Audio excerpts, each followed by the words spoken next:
Il est des questions que les gens se posent, notamment sur la Constitution. Le débat reste aujourd'hui tendu et divise même l'Union sacrée de la nation. Dernière sortie médiatique du professeur Modeste Bahati Lukwebo, autorité morale de la FDC. Il invite le chef de l'État à respecter la Constitution et à partir en 2028. Pour lui, le Congo n'a pas un problème de texte, mais le Congo a un problème d'homme. On va discuter de ce sujet. Mesdames et messieurs, vous avez également appris que Monseigneur Kassanda a publié une lettre, a écrit une lettre à la Synco dénonçant principalement 3 choses: le tribalisme, les fraudes électorales dans l'élection des dirigeants de la Synco. Il critique également les prises de parole régulières, non concertées parmi les évêques. Enfin, on va évoquer également la question liée justement aux sanctions américaines et la position de l'ACP, parti de Monsieur Jean-Tini Ngobila, ancien gouverneur de Kinshasa. Je reçois ici sur ce plateau un cadre de cette famille politique, de ce parti politique, Maître Oscar Béa. Il est donc avec moi sur ce plateau, cadre de l'ACP. Ça fait longtemps, mais merci beaucoup d'être avec moi sur ce plateau. Et c'est à moi de vous remercier, messieurs les journalistes. Très content d'être sur ces plateaux, parler de notre pays, parler de la RDC, parler de l'unique patrimoine que nous allons léguer à nos enfants, c'est la République démocratique du Congo. Je fais un clin d'œil à tous les Congolais qui vont nous écouter et surtout ceux qui sont sur les territoires récupérés par les agresseurs. Nous sommes des cœurs avec eux et nous comptons plus sur la diplomatie agissante de notre président de la République, et les signaux se présentent déjà. Dans quelques mois, dans quelques jours, je crois que nous allons récupérer nos territoires entre les mains des Rwandais. Merci de votre invitation, mon frère. Merci, Maître Oscar Béa. Jean-Tini Ngobila, depuis qu'il est parti de la ville de Kinshasa, on l'entend de moins en moins. Il ne parle pas, il dénonce pas l'agression, il est silencieux, ça fait longtemps. Qu'est-ce qui se passe? Il est avec le chef de l'État ou il n'est pas avec lui? Le camarade président, Jean-Tini Ngobila Mbaka, le numéro 1 de l'ACP, le président fondateur d'ailleurs, vous l'avez dit, qu'il ne se prononce pas sur question de la Constitution. Est-ce qu'il soutient le président de la République? Ici, je voulais éclairer cette lanterne. Jean-Tini Ngobila reste aux côtés du président de la République. Et d'ailleurs, vous l'avez constaté récemment, c'était le mois passé où notre siège a été inauguré sur l'avenue des enseignements. Cet homme est différent des autres. Je suis en train de parler de Jean-Tini. Jean-Tini n'est pas aux côtés du chef pour question de pouvoir. C'est quelqu'un qui nous apprend la fidélité et la loyauté. C'est l'unique... C'est un homme loyal. C'est-à-dire, s'il s'agit de chercher l'autre mot, qui peut être au-delà de la loyauté, c'est Jean-Tini. Au moment où nous étions malmenés au sein de l'Union sacrée, nous d'ailleurs, les membres, les cadres, les militants de l'ACP, on disait à notre chef, mais qu'est-ce qui se passe? Jean-Tini nous répondait, restez calme. L'unique arbitre de l'Union sacrée, c'est le président de la République. Lui sait. Pourquoi il est souvent silencieux? Et d'ailleurs, comme les autres acteurs, les leaders politiques qui parlent. Je trouve que c'est le contraire. Qui disent qu'ils soutiennent le chef de l'État, qui soutiennent sa vision. Ouais. Mais Jean-Tini Ngobila, il est un peu très réservé. Qu'est-ce qui se passe? Est-ce qu'il n'est pas en train de réfléchir s'il doit continuer avec lui ou pas? Mais non, je trouve que c'est le contraire. Récemment, il était à Tchangou, dans une manifestation politique. Jean-Tini a dit tout haut qu'il soutient le président de la République. Et notre soutien au chef de l'État est inconditionnel. Vous voyez? Même dans ses discours, même quand il rencontre les gens, c'est ce qu'il déclare. Et c'est ce qu'il est. Il est loyal. Très loyal même. cet homme. Et pourquoi il n'est pas resté loyal à Kabila? Est-ce que Kabila est président? Donc, il faut être président pour être royal à quelqu'un. Mais non. Aujourd'hui, si Gentini n'est pas avec Joseph, et j'ai du mal à citer les noms de Kabila sur un plateau. Mais j'ai l'impression que nous sommes en train de citer quelqu'un qui a pris les armes, en train de tuer les Congolais. Ça constitue aussi des crimes. C'est comme si nous sommes complices. On efface l'histoire? Je ne veux pas qu'on efface l'histoire, mais j'aimerais que cet homme soit oublié par les Congolais. Mais il a été autorité morale. J'aimerais engager les débats. Président. J'aimerais engager les débats. Autorité Gentini Ngobila. Engager les débats d'un patriote comme le président Félix, comme Gentini Ngobila Mbaka, comme d'autres Congolais aussi qui n'ont pas pris les armes pour tuer les Congolais afin d'avoir le pouvoir. Mais ici, j'ai du mal de parler de Joseph Kabila, l'homme hier qui nous faisait croire qu'il était contre le M23, mais aujourd'hui, en soi, c'est lui le commanditaire. Les acteurs politiques. Ouais. Quand un homme est au pouvoir, on chante pour lui. Parfois on le vénère. Mais quand il n'est pas au pouvoir, c'est tous les mots qu'on dit sous lui. Mais non. S'il vous plaît, j'ai pas fini ma question. Gentini Ngobila était gouverneur de cette ville de Kinshasa grâce au Front commun pour le Congo. Il a été candidat du FCC.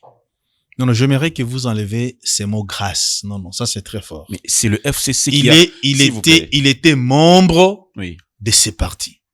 Et membre mérite des gestions pour gérer. Où est le problème? Des postes de gestion, il a été élu par les députés provinciaux Front commun pour le Congo. Oui, exactement. Ce n'est pas une grâce. Ce n'est pas une grâce. Je ne veux pas qu'on parle de la grâce. Parce que la grâce, c'est quelque chose qu'on ne mérite pas. C'est immérité. Mais Gentini méritait de gérer cette ville. Il méritait. Alors, hier, il soutenait Kabila. Kabila n'est plus au pouvoir. Il soutient Félix Tshisekedi. Demain, Tshisekedi ne sera pas là. Il va soutenir celui qui viendra. Parce que vous dites qu'il est loyal. Non, attendez. Parce que vous dites qu'il est loyal. Ouais. Un homme loyal, c'est un homme qui reste fidèle aux engagements qu'il prend vis-à-vis. Pas aux rebelles.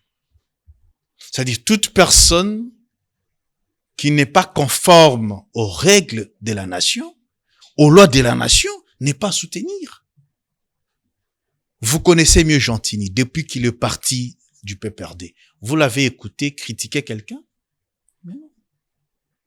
Mais ici, nous sommes en face d'un ancien chef de l'État, mais qui se retrouve aujourd'hui dans la rébellion. Faudra-t-il commencer à chanter pour lui dans les médias? Faudra-t-il commencer à parler de lui? Et quelle est la leçon que nous donnons à nos enfants? Et nous sommes en train d'encourager les autres aussi à prendre les armes si on chante pour Kabila dans les médias, si on parle de lui. La nation ne pardonne pas. On ne joue pas avec la patrie. Toute personne. Le président Tshisekedi n'est pas éternel au pouvoir. Je sais. Vous nous rassurez que une fois qu'il quitte le pouvoir, Gentini Ngobila restera à côté de Félix Tshisekedi. Vous nous rassurez.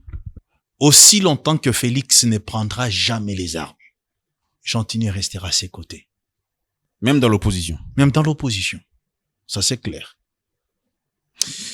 D'accord. La question du changement de la Constitution, vous l'avez dit. Vous êtes pour le changement. Ou vous êtes contre le changement, comme Bahati Lukwebo? J'aimerais que nous soyons scientifiques. J'ai écouté religieusement cette sortie médiatique du professeur Bahati Lukwebo, qui a dit que notre constitution est encore trop jeune. Ça, c'est le professeur Bahati. Elle totalise 20 ans ou bien 17 ans, selon ce qu'il a dit. Et selon ses dires, comme la constitution est trop jeune, ce n'est pas intéressant ou bien opportun de la changer. Il faut la laisser. Il dit c'est un problème, le Congo n'a pas un problème de texte. Non, j'arrive. C'est un problème d'homme. Non, j'arrive. Oui.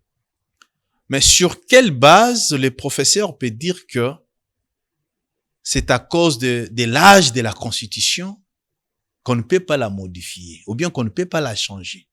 Je trouve ça un peu obscur. Nulle part c'est écrit que si la Constitution est encore jeune, on ne peut pas la changer. Au contraire, la Constitution elle-même prévoit des modes de sa modification. La modification ou la révision? Je suis en train de parler de la modification parce que il y a une grande différence entre la modification et les changements de la Constitution. Ici, nous parlons de modification de la Vous Constitution. êtes pour la modification et non le changement. Elle peut être modifiée. C'est notre Constitution. Je dis ceci. Vous êtes pour la modification ou le changement? Nous parlons de la modification de la Constitution. Pas de changement. Non, je ne veux pas qu'on arrive là-bas. Pourquoi? Parlons d'abord de la modification. Pourquoi? Est-il possible Oui. ou bien normal de modifier la Constitution? Nous disons oui, parce que l'article 218 de cette même Constitution Oui. prévoit de mécanismes pour sa modification ou bien son amendement. Je trouve que l'âge de la Constitution ne pose pas problème. Le professeur Bahati voulait dire autre chose, mais il s'est caché derrière l'âge de notre Constitution. Revenons, mais nous, au sein de l'ACP, nous trouvons que le débat des changements, des modifications, pour ces moments, n'est pas opportun. Pourquoi vous dites ça? C'est parce que le Congo est malade. Le Congo est malade. Wow. On ne doit pas parler des textes pendant qu'il est malade. J'aimerais que nous soyons d'abord cette maladie des guerres. Mon cher Dan, c'est pratiquement inadmissible. Dans une maison, vous avez 5 enfants. Mais l'un de votre enfants est gravement malade, mais l'autre vient solliciter l'argent des dots. Je ne sais pas en tant que père, qu'allez-vous privilégier? C'est lui qui est malade, l'amener à l'hôpital, ou bien c'est lui qui cherche à se marier? Je crois qu'en tant qu'un bon père de famille, vous allez d'abord soigner l'enfant qui est malade. Ici, nous, au sein de l'ACP, nous trouvons que il n'est pas encore temps de discuter de la modification, des changements de la Constitution. Non. Nous soutenons le président de la République qu'il puisse mettre d'abord fin à la guerre de l'Est. Quand vous suivez, nous mettons fin à cette guerre, on pourra maintenant évoquer des questions, des changements, des modifications. Ça sera maintenant opportun. Comment vous voulez parler des changements de la Constitution aussi longtemps que nos frères des Goma sont en train de souffrir? Nos mamans des Goma sont en train de souffrir. Alors, est-ce que nous avons des cœurs? Est-ce que nous aimons cette patrie? Est-ce que nous aimons ces pays? C'est à ce niveau-là que nous, au sein de l'ACP, nous soutenons cette diplomatie agissante du président de la République.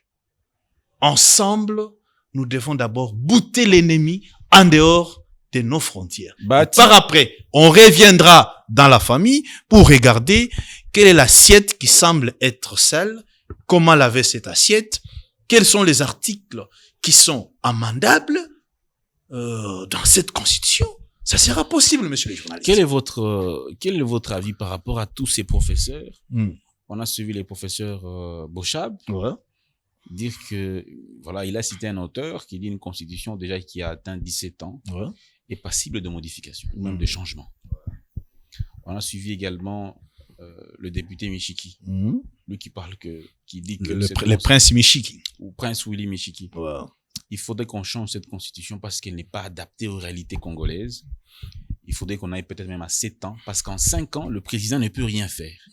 Qu'est-ce que quelle est votre réaction par rapport à ça? Je crois que la liberté d'expression est constitutionnelle. Je ne condamne personne. Que ce soit le professeur Évariste Bochab, que ce soit le prince Willy Michiki et les autres. Je trouve que ce sont des Congolais qui sont en train de mettre plutôt leur point de vue. On ne peut pas cadenasser la bouche des autres. Nous sommes dans la démocratie. Laissons les gens s'exprimer de leur manière et de leur façon de voir les choses. C'est important dans la démocratie. On fait comment dès qu'on atteint 2028? Ouais. Le président part, un autre le remplace, comme le dit la Constitution, ou on fait comment? Quelle disposition de la Constitution qui stipule qu'en 2018 et qu'en 2028 le président doit partir? La Constitution déclare ceci. C'est 5 ans. Attendez mon frère ami. C'est pourquoi nous n'avons pas voulu parler des changements ou bien de la modification de la Constitution aujourd'hui. Parce qu'il y a beaucoup de choses qu'il faut revoir, messieurs les journalistes. Tel que? Regarde. Qu'arrivera-t-il?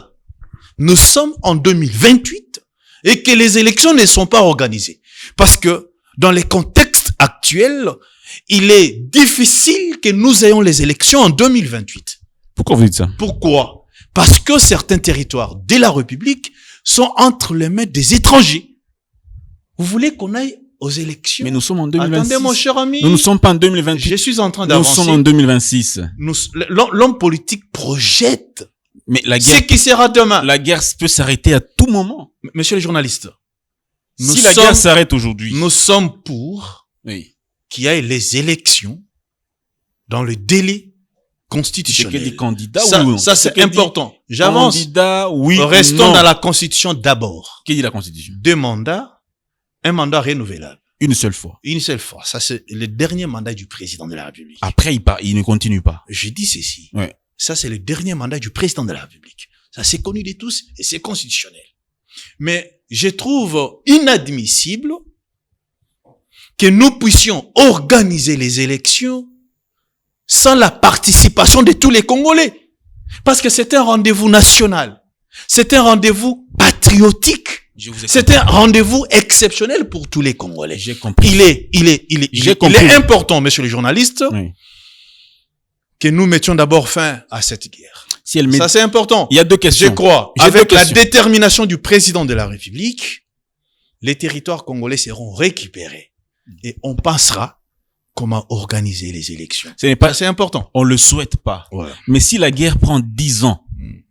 on fait comment? Le président reste pendant ces 10 ans-là sans élection? Si la guerre faisait 10 ans, 10 ans de plus. 10 ans de plus, Oui. je crois que ça sera aussi injuste qu'on organise les élections sans d'autres Congolais. C'est-à-dire quoi exactement? Mais c'est à vous de comprendre ce que vous voulez dire. Parce qu'un bon papa, c'est celui qui prépare pour tous les enfants. Ça, c'est clair. Quels sont ces parents-là qui doivent accepter de préparer pour 3 enfants et autres 4 enfants ne mangent pas? Ce n'est pas normal, messieurs les journalistes. Donc, aussi longtemps que la guerre continue, le président reste là. C'est pourquoi nous sommes déterminés. Contrairement à la C'est Constitution. pourquoi le président On de la fait République, comment de l'article 70 c'est pourquoi le chef de l'État est déterminé qui fixe à le mandat. mettre fin à cette guerre. Le mandat constitutionnel. Après 30 ans, c'est trop. Les Congolais, nous voulons mettre fin à cette histoire On fait comment pour alors? que notre pays puisse avancer. On fait comment alors? Ouais. La Constitution fixe Hmm. le mandat du chef de l'État à Ah oui. 5 ans. Ah oui. Or, vous dites que pendant la guerre, on en ne dit- peut pas organiser les on en dit ce élections. qu'on vient pas. On en dit ce qu'on vient pas. On fait quoi de la Constitution alors? Mais que dit la Constitution? Oui. Le président reste en place jusqu'aux élections du nouveau président. C'est clair. C'est à ce niveau-là que je vous ai dit sur ces plateaux, messieurs Dan. Il est important. Il y a beaucoup de choses qu'il faut revoir cette dans cette disposition-là constitution. avait été, cette interprétation. Si ça dépendait, ça ne Je dépend pas. comprends. Ça ne dépend pas de mon parti. Je comprends. Si ça dépendait de moi, Hmm. en tant que patriote, Oscar Béa, cette constitution devrait être changée. Et quelle est la disposition que j'aimerais que ça soit placé dans la constitution? Si les élections ne sont pas organisées dans les délais, qu'on arrête les présidents de la République. Ouais, parce que cette constitution favorise les glissements. Mais cette interprétation était, Non, mais mon cher ami, était est-ce que ce n'est pas vrai? Mais laissez-moi poser la question. Cette constitution Laissez-moi poser ma question. donne pouvoir au président ou bien au régime de glisser. Parce que il y a une disposition qui déclare que le président reste en place jusqu'aux élections du nouveau président. Mais s'il n'y a pas eu élection, c'est-à-dire le président peut aller jusqu'en 2040. C'est pourquoi moi, je ne dis pas nous de la CP, si ça dépendait de moi, j'allais solliciter que cette constitution soit déclassée, que nous puissions avoir une nouvelle constitution qui stipule que si les élections ne sont pas organisées dans les délais, le président doit être arrêté. Même si le parti du pays est entre les mains des Rwandais. Bon, là, c'est ça. On va passer. Au cas où il n'y a pas la guerre. On va passer. Ici, je parle dans un état normal, quand il n'y a pas de problème, quand tout va bien. Bahati, depuis sa communication, est insulté un peu par certains dans les médias. Il n'est pas sincère, il n'est pas cohérent, il ne soutient pas la vision du chef de l'État. C'est un opportuniste. Beaucoup sont en train de le critiquer, de le vilipender. Certains disent même que c'est un Rwandais qui vient maintenant. Vous, quel est votre regard par rapport au professeur Bahati après sa sortie médiatique? En soi, la sortie médiatique du professeur Bahati Lukwebo, AFDC, oui. Je trouve que nous devons laisser les gens s'exprimer. Évitons d'étouffer les autres. Ou bien on ne veut pas d'un état de droit. Parce que refuser l'expression de l'autre, c'est violer gravement la Constitution. C'est un homme politique, c'est un animal politique. Il s'est prononcé par rapport à sa façon de voir les choses. Je trouve que l'homme n'a pas tué quelqu'un. Et moi aussi sur ces plateaux, je peux me prononcer autrement. Mais d'après tout, c'est notre pays, chacun est libre. Nous sommes dans la démocratie. Je trouve que les amis qui traitent Bahati d'être rwandais, parfois c'est l'excès de zèle. C'est l'immaturité politique. Hier, quand il disait des bonnes choses pour les régimes, il était congolais. Et aujourd'hui qu'il a essayé de dire ce qu'il pense, il devient rwandais. Mais finalement, qui a les pouvoirs d'activer de la nationalité aux gens? Faisons de cette nation un état de droit. D'autres disent c'est un Congolais de mauvaise qualité. Ah, je trouve que c'est pourquoi je suis en train de parler de la plupart des gens, la plupart des politiciens congolais et surtout les communicateurs, la plupart sont des immaturités politiques. Bien, merci bien. On va prendre la lettre de Monseigneur Kassanda. Ouais. Vous l'avez lu? Ouais. Votre réaction? Une lettre tranchante. Une lettre qui a exposé les mensonges d'Ambongo et sa suite. C'est un bon conseiller, c'est monsieur de Kassanda. Mais Monseigneur Kassanda, évêque Kassanda. de Mbujimayi. Une lettre trop importante. Vous savez qu'il nous a révélé des choses qu'on ne connaissait pas. Tel que? Il nous a fait voir que au sein même de la Senko, il y a une division. Il y a ceux qui sont contre les déclarations, bien des sorties médiatiques bidons d'Ambongo et les autres. Vous voyez? Je sens que la Senko est déjà divisée. Ils ne sont pas encore ensemble. Vous voyez? Et je demande et je conseille aux prélats, je conseille aux hommes de l'église, précisément de l'église catholique, de faire un pas en arrière. La Senko n'est pas un parti politique. Et leur comportement divise les Congolais. Et nous n'avons pas besoin de cette division. Il dénonce même le tribalisme. Oui, au sein de la Senko. Ça fait très mal. Les évêques affichent un comportement. Les hommes qui nous ont baptisés hier et aujourd'hui, est-ce qu'il y a on les taxe des tribales. Ça fait très mal, messieurs les journalistes. Moi, j'étais acolyte à l'église catholique. C'est vrai, est-ce que c'est vrai quand vous percevez un comportement de tribaliste chez les vous évêques savez, quand Cholet parle, vous sentez une dose de tribalisme en lui. Comment ça? Cholet, vous sentez une dose de complicité, de rebelle en lui, voilà. Ça me fait très mal parce que pas jusque là, quand même. Willy Ngoma est mort. Cholet n'a rien dit. Hein. Vous voyez les indices qui prouvent la complicité des Senko dans cette histoire. Il devait dire quoi? Mais quand Ouvira est tombé, il s'est prononcé. Disons. Quand est-ce que, en appelant les chefs de l'État à négocier le plus tôt possible, sinon le pays va partir. Mais nous sommes en face des pro-rwandais ou bien des Congolais.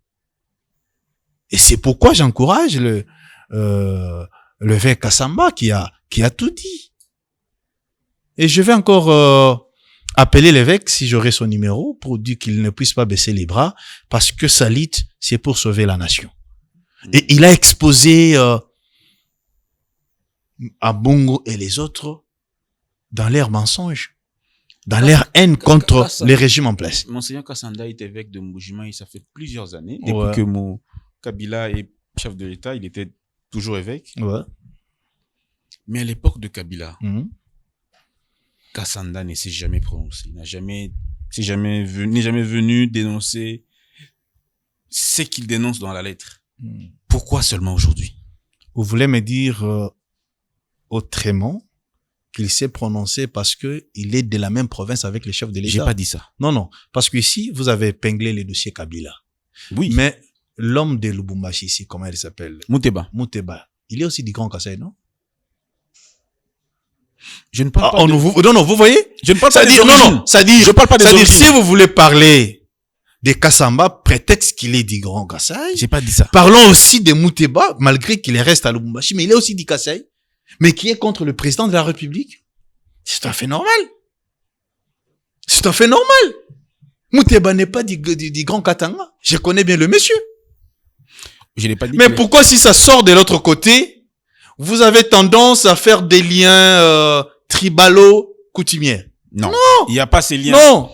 Il n'y a pas ces liens là. Laissons les Congolais s'exprimer. Ce que l'homme a fait, c'est pour la première fois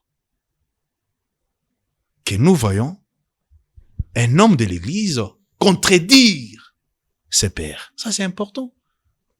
Et nous dévoiler ces vérités ici. Il faut l'encourager. Il faut le féliciter. C'est un Congolais. Et de bonne qualité, je peux ajouter. Congolais de bonne qualité. Alors, comment vous réagissez par rapport à ceux qui sont en train de le critiquer, notamment?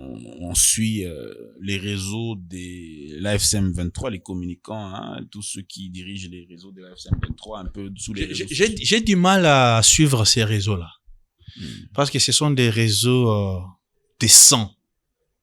Ils vivent de l'argent des sangs de nos frères. Ici, parlons de la RDC. Écoutons ceux qui sont derrière les Congolais. Écoutons ceux qui soutiennent les présidents de la République. Combattons d'abord. Je sais que nous avons beaucoup de problèmes dans notre pays. Ça, c'est connu. Mais on pourra régler ces problèmes après avoir bouté l'ennemi en dehors de nos frontières. Ça, c'est normal. Je sais qu'il y a un problème de gestion, il y a un problème d'impayement, il y a des plaintes presque partout. On n'en disconvient pas. Dans chaque famille, les problèmes ne manquent pas. Mais ici, l'ennemi de tous les Congolais, c'est les Rwandais qui nous agressent. Aujourd'hui, le Rwanda est sanctionné. Aujourd'hui, la situation dans l'Est, les FARDC sont en train de pilonner les positions de... Qu'est-ce qui justifie ces sanctions aujourd'hui? C'est la diplomatie agissante du président de la République. Diplomatie agissante. Ouais, une diplomatie, je peux dire, compétitive de cet homme. Mais est-ce qu'il y a des... L'homme qu'on taxait hier d'être distrait. L'homme qu'on taxait hier qu'il faisait des voyages inutiles. Aujourd'hui, les voyages, le déplacement du président commence à payer. Des sanctions là sont provoquées par la diplomatie du président de la République. Mais est-ce que c'est pourquoi nous, de l'ACP, nous restons dans le pas du président de la République. Les changements de la Constitution, la modification de la Constitution, l'amendement de la Constitution, pas encore, qu'on n'en parle pas aujourd'hui.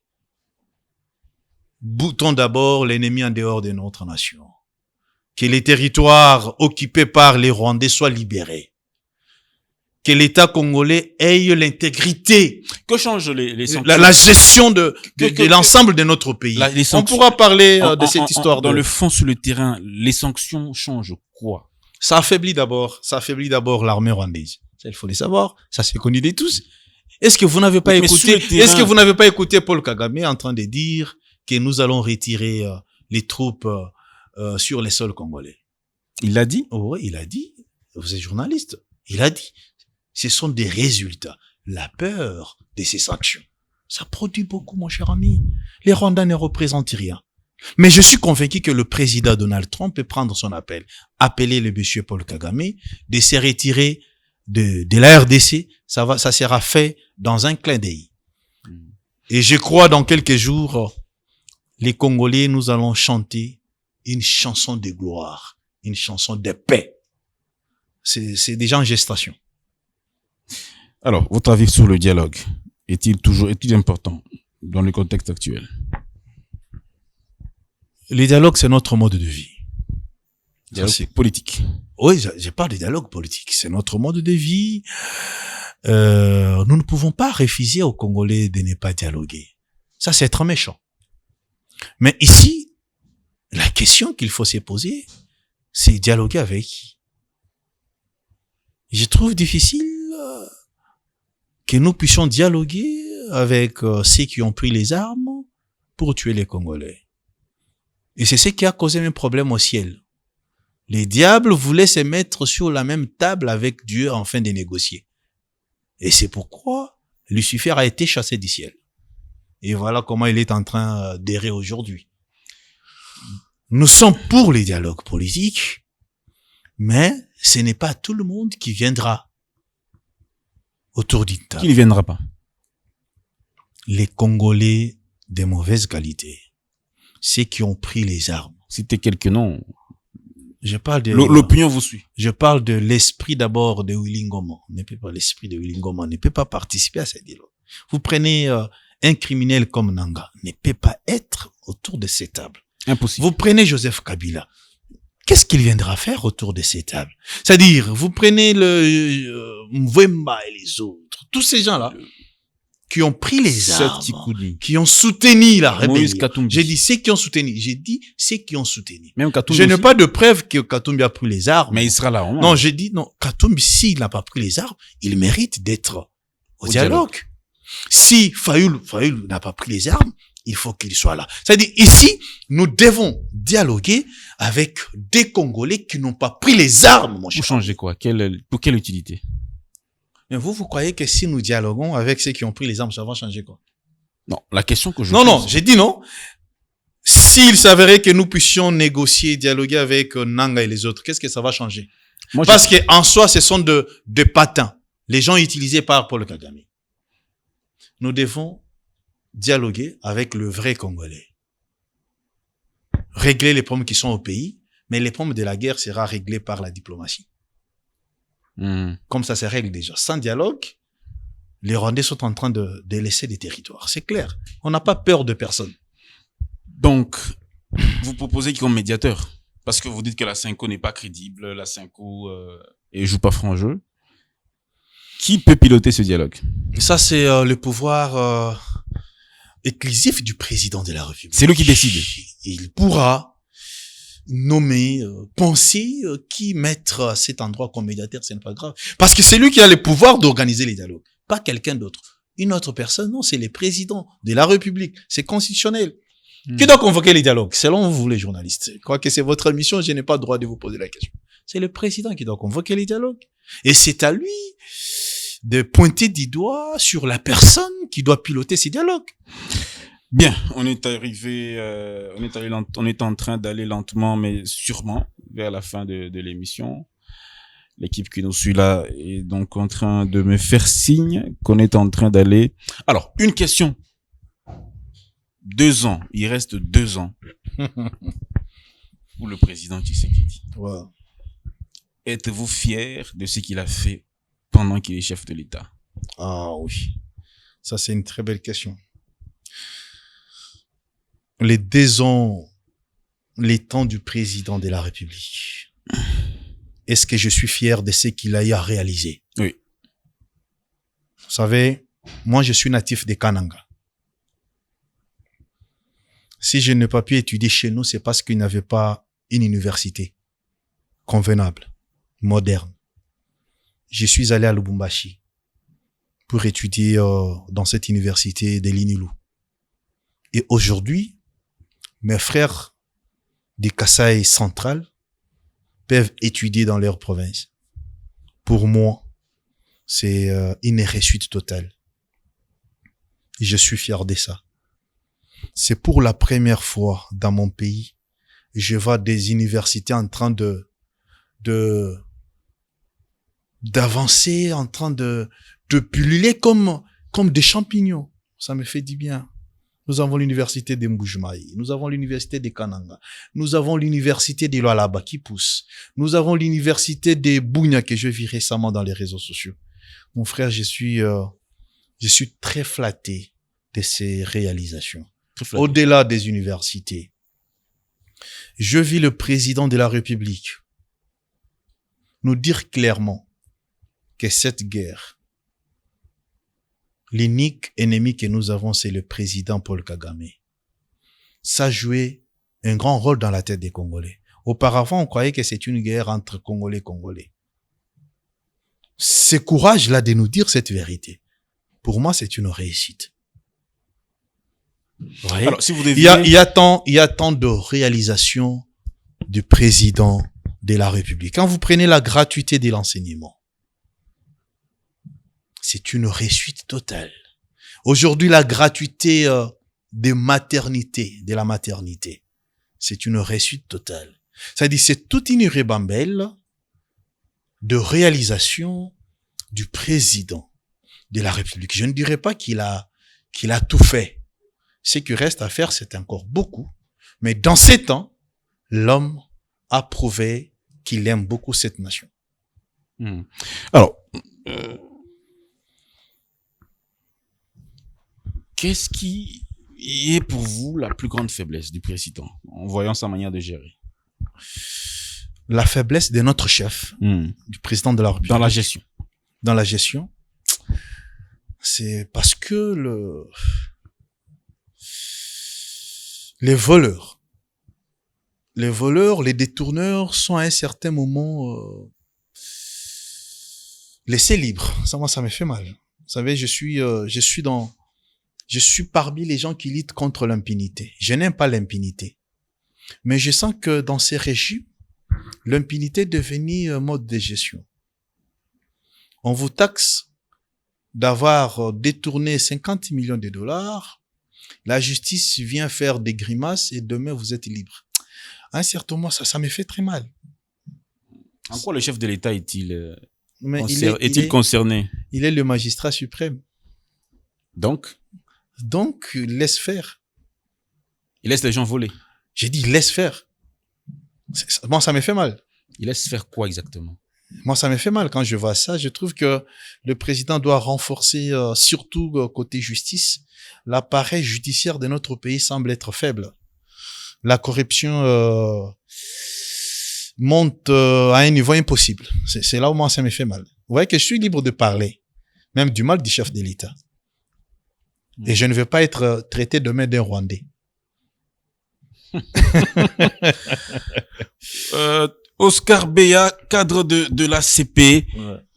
Vous êtes au moins congolais de bonne qualité, si je ne m'abuse. De très bonne qualité. Alors, qu'est-ce qu'on retient de ce passage dans l'émission Entre les lignes? Les Congolais qui vous regardent. Merci beaucoup, mon frère Dan. Ici, je voulais dire aux Congolais la position de notre parti, l'Alliance des Congolais progressistes. L'ACP est dans l'îlot sacré. Nous soutenons le président de la République. Nous soutenons sa diplomatie agissante. Sur cette question de changement, de l'amendement, de la modification de la Constitution, nous, au sein de l'ACP, nous trouvons que ce n'est pas encore opportun. Ce qui est opportun pour ce moment, c'est de mettre d'abord fin à cette guerre, récupérer les territoires congolais qui sont entre les mains des étrangers qui sont en train de parler des Rwandais. Et on pourra voir d'autres questions de changement, de modification de la Constitution après. Il est inadmissible dans une famille où certains enfants sont malades, mais le papa trouve bon d'acheter la bière. Cette injustice n'est pas bonne. Il n'est pas question de parler aujourd'hui des changements de la Constitution, des modifications de la Constitution, aussi longtemps qu'à l'Est, il y a ceux qui meurent. si réellement nous sommes de patriotes, si réellement nous aimons cette nation, restons derrière le président de la République, faisons par tous les moyens comment mettre fin à cette agression. Au moment où la guerre prendra fin, on reviendra dans la maison pour regarder qu'est-ce qui est modifiable, qu'est-ce qui est amendable et qu'est-ce qu'on peut faire pour l'avancement, le développement de notre pays. Je vous dis merci de votre invitation et je tiens aussi à dire merci, encourager et féliciter le travail de votre confrère. Et le DG Israël Mutombo, il fait un travail impeccable, un journaliste d'investigation passionné. Nos sincères félicitations, monsieur DG. Vous avez notre soutien indéfectible. Il est aussi congolais de bonne qualité, je présume. Hein? De très bonne qualité. De très bonne qualité. Ouais, parce qu'il est parmi les premiers journalistes qui ont combattu cette guerre, qui ont commencé à dénoncer ce que Nang a fait à l'Est, en portant même la tenue. Merci bien, Maître Oscar Béa. Salutations au DG Israël Mutombo. Merci beaucoup. De passage, merci énormément. C'est à moi de vous remercier, mon frère. Merci également l'équipe qui m'a aidé à présenter cette émission. À très vite.